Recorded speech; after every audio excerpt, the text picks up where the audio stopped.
Welcome back teman-teman to my YouTube channel. Hari ini saya akan sharing hal yang sangat bermanfaat, yaitu ciri-ciri dari pinjol legal dan ilegal. Ini langsung saya kutip dari berita di OJK News. Oke, kita mulai aja.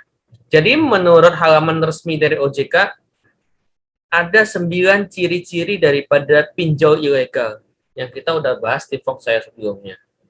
Yang pertama itu satu, tidak terdaftar atau tidak berizin di OJK.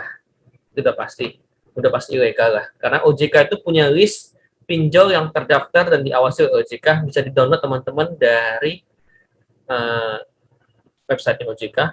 Kemudian yang kedua, penawarannya ini langsung menggunakan SMS atau WhatsApp kepada nomor HP kita.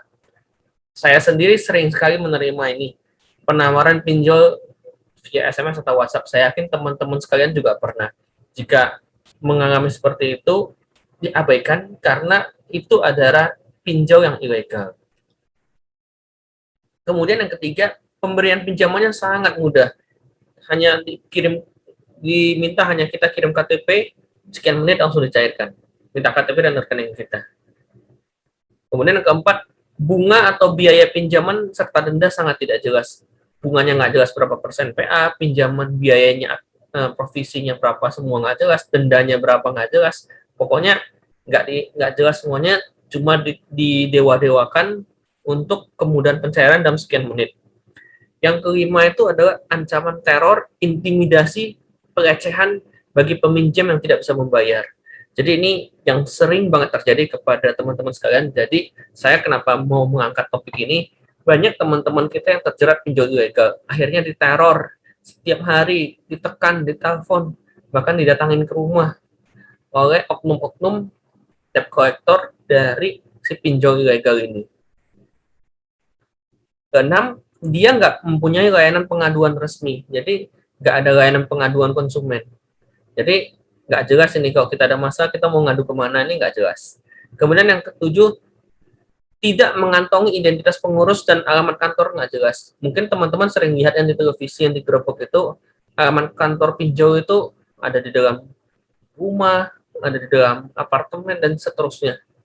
Kemudian yang berikutnya, dia meminta seluruh akses data pribadi yang ada di HP-nya si peminjam. Jadi gawai peminjam. Jadi semua akses data pribadi itu diminta untuk dikuasai.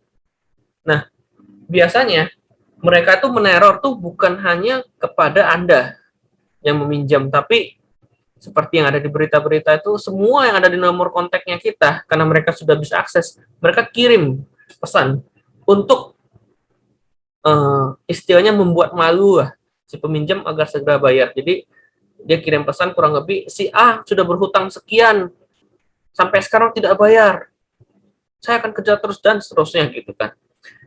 Nah, yang berikutnya, pihak yang menagih ini tidak mengantongi sertifikasi penagihan yang dikeluarkan oleh Asosiasi Fintech Pendanaan Bersama Indonesia (AFPI). Jadi jasa penagihan atau collection-nya itu jadi nggak ada sertifikasinya orang melakukan penagihan, asal tagih aja. Mungkin ya bahasa kita sekarang mungkin panggil orang-orang yang badan besar dan kemudian berteriak-teriak gitu, debt collector yang tidak manusiawi lah, dan meneror untuk segera mendapatkan pembayaran. Nah, jadi 9 contoh ini tolong teman-teman pahami untuk jangan sampai terjebak. Yang paling pertama itu, cek dulu kalau kita mau ngajuin pinjaman pinjol, coba cek dulu itu di OJK itu terdaftar atau enggak. Kalau enggak, jangan pernah lakuin. Kedua, jangan pernah entertain yang paling sering, penawaran-penawaran dari SMS ataupun WhatsApp untuk dapat pinjol. Segera cair sampai 10 juta, 20 juta dalam sekian menit, hanya copy KTP. Jangan pernah lakukan teman-teman, itu berbahaya sekali gitu. Nah, tadi kita udah bahas ciri-ciri dari pinjol yang ilegal atau nggak resmi. Nah, nextnya kita juga akan bahas kalau pinjol yang resmi atau legal itu seperti apa ciri-cirinya. Ada 9 ciri juga yang kurang lebih sebenarnya bertolak belakang daripada 9 ciri sebelumnya yang dipinjol yang ilegal. Satu, yang pasti dia terdaftar dan berizin dari OJK. Ini ada listnya, teman-teman bisa dicek di internet langsung. Kemudian pinjol yang legal itu tidak pernah menawarkan pinjaman melalui saluran komunikasi pribadi. Jadi yang legal itu nggak pernah itu nawar-nawarin pinjaman tuh lewat SMS atau WhatsApp seperti yang biasa kita terima di HP kita masing-masing, itu nggak pernah kalau yang mereka legal itu nggak pernah. Terus ketiga, pemberian pinjaman tuh akan diseleksi terlebih dahulu. Jadi nggak semua kasih KTP cair dalam 5 menit 10 menit, enggak. Mereka itu kalau yang legal itu diawasi OJK tuh mereka akan melakukan due diligence dan melakukan seleksi dulu. Kira-kira ini oke nggak dikasih pinjaman dan berapa kira-kira pinjaman yang cocok untuk orang ini gitu.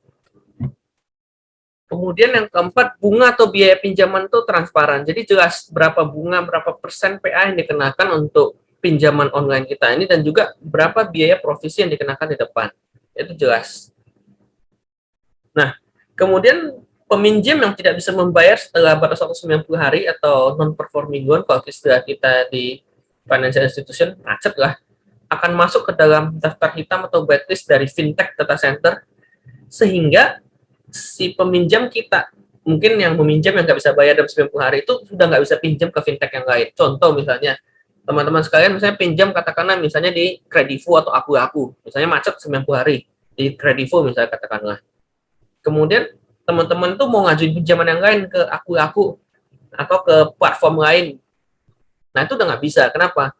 Karena teman-teman udah di blacklist. Yang berikutnya mempunyai layanan pengaduan. Contoh yang sudah resmi itu kayak Kredivo, Aku itu mereka pasti punya contact center, contact service, customer service untuk pengaduan. Misalnya kita ada masalah dengan pinjaman yang kita sedang punya atau ajukan, kita mau cek statusnya seperti apa, itu bisa. Yang ketujuh, memiliki identitas pengurus dan kantor yang jelas. Jadi yang resmi itu pasti ada kantornya jelas di internet, kita bisa cek misalnya katakanlah Aku, Kredivo, dan seterusnya. Kedelapan, mereka hanya mengizinkan akses kamera, mic, dan lokasi pada gawai atau HP peminjam. Jadi hanya akses umum, kamera, mikrofon, dan juga lokasi. Mereka itu nggak meminta akses sampai data pribadi, seluruh nomor kontak kita nggak. Jadi nggak akan pernah ada kejadian mereka itu mengontak orang-orang yang ada di dalam HP, dalam kontak di HP kalian, karena mereka nggak meminta akses itu. Nah, yang terakhir, penagih collection mereka tuh memiliki sertifikasi penagihan yang diterbitkan oleh Asosiasi Fintech Pendanaan Bersama Indonesia AFPI. Jadi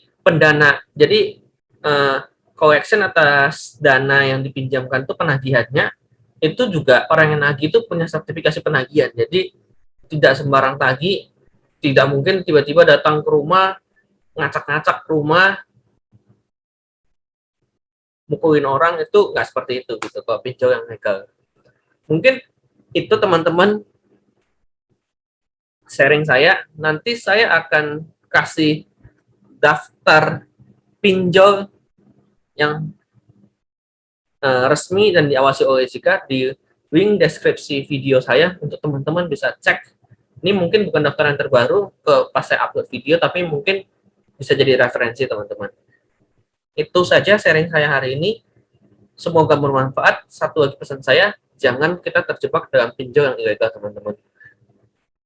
Semoga ini bermanfaat. Tolong sharing ini juga ke teman-teman yang lain, supaya jangan ada lagi orang-orang yang terjebak dengan pinjol ilegal yang sangat menyiksa itu, teman-teman. Sekian, dan terima kasih. Sampai jumpa di video saya berikutnya. Thank you.